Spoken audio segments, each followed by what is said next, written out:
കോൺഗ്രസിനെ വിശ്വസിക്കാൻ പറ്റില്ലെന്ന് കേരളം ചിന്തിച്ചു തുടങ്ങിയെന്ന് മന്ത്രി പി.എ. മുഹമ്മദ് റിയാസ്.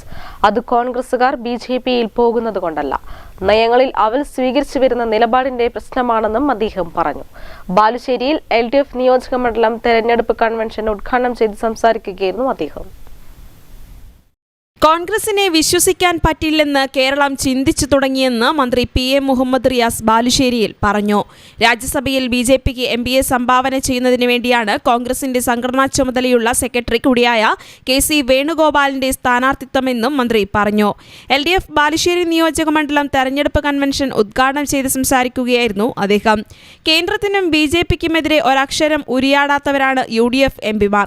സംസ്ഥാന താൽപര്യത്തിനു വേണ്ടി ലോക്സഭയിൽ സംസാരിക്കാത്തവരാണ് എന്നും അദ്ദേഹം കൂട്ടിച്ചേർത്തു.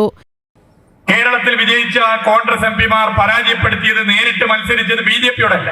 രാഹുൽ ഗാന്ധി ഉൾപ്പെടെയുള്ള കേരളത്തിലെ കോൺഗ്രസ് സ്ഥാനാർത്ഥികൾ വിജയിച്ച MPമാരായത് ഇടതുപക്ഷത്തെ പരാജയപ്പെടുത്തി.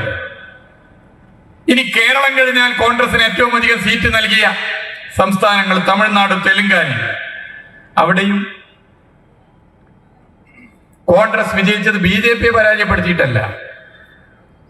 അപ്പോ കോൺഗ്രസിന്റെ ഈ 52 MPമാർ കോൺഗ്രസ് ഒറ്റകക്ഷിയായില്ല എന്ന് മാത്രമല്ല, ദയനീയമായ സ്ഥിതിയിലേക്ക് എത്തി എന്നുള്ളത് ഒരു വസ്തുതയാണ്. ആ വിജയിച്ച 52 MPമാർ മഹാഭൂരിപക്ഷവും ബിജെപിയെ പരാജയപ്പെടുത്തിയിട്ടല്ല വിജയിച്ചത്.